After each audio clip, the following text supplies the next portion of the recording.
Hello friends, ఈ రోజుల్లో cell phone లేని వాళ్ళు చాలా అరుదు కదా. అదే వాళ్ళ చేతుల్లో యాపిల్ కంపెనీ వాళ్ళ ఐఫోన్ ఉంటే ఇంకా ఫుల్ హ్యాపీ కదా. ఈ సందర్భంగా యాపిల్ కంపెనీ ఫౌండర్స్లో ఒకరైన స్టీవ్ జాబ్స్ని గుర్తు చేసుకుందాము. స్టీవ్ జాబ్స్ పుట్టగానే కన్నతల్లి పెంచలేక వేరే వాళ్ళకి దత్తత ఇచ్చేసింది.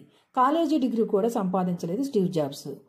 అయినా ఎంతో కష్టపడి యాపిల్ కంపెనీ స్థాపించాడు. కానీ ఏదో కారణాల వల్ల ఆ కంపెనీ నుండి వెలివేయబడ్డాడు. పట్టువదలని విక్రమార్కుడిలా నిరంతరం కృషితో మళ్లీ పోగొట్టుకున్నది సాధించుకోగలిగాడు. ప్రపంచంలోనే అత్యున్నత ధనవంతులలో ఒకడయ్యాడు. ఇతని దగ్గర నుండి మనం నేర్చుకోవలసిన జీవిత పాఠాలు ముఖ్యంగా 5. అవి: 1. మీకు కావలసిన దానికోసము నిరంతరం కష్టపడండి. 2. మీరు గొప్ప విజయాలు సాధించడానికి పెద్ద చదువులు, డిగ్రీలు అవసరం లేదు. 3. మీ కల నిజం కావాలంటే ఇష్టంగా కష్టపడాలి. 4. ప్రతిరోజు ఇదే నా చివరి రోజు, ఈ పని చేయడంలో అనుకుంటూ పని చేయాలి. అంటే నువ్వు ఎంత పని చేయగలవు అంత పని శక్తి వంచన లేకుండా, అనుమానం లేకుండా, వాయిదా వేయకుండా చేయాలి. ఇక 5. ఓటమి వచ్చినా ఆగకుండా ఆ అనుభవాల పాఠాలతో అలుపెరగని ప్రయాణం చేస్తే తప్పక విజయం వరిస్తుంది. స్టీవ్ జాబ్స్ ఇంతటితో ఆగలేదు.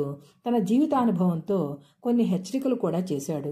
అవి ఏంటంటే, విజయాల కోసం వ్యక్తిగత ఆనందాలను పోగొట్టుకోకూడదు. మీ ఆరోగ్యం పట్ల, మీ కుటుంబం పట్ల, మీ మిత్రుల పట్ల శ్రద్ధ వహించాలి. ప్రేమను చూపించాలి. అంతేగాని డబ్బు, పేరు, ప్రతిష్టలు వచ్చాయి, ఇంకేమీ అవసరం లేదనుకుంటే మీరు నాలాగా బాధపడాల్సి వస్తుంది అన్నాడు స్టీవ్ జాబ్స్. నాకు 55 సంవత్సరాలకే క్యాన్సర్ అటాక్ అయింది. నేను సంపాదించిన డబ్బు నా జబ్బును నయం చేయలేకుండా పోయింది.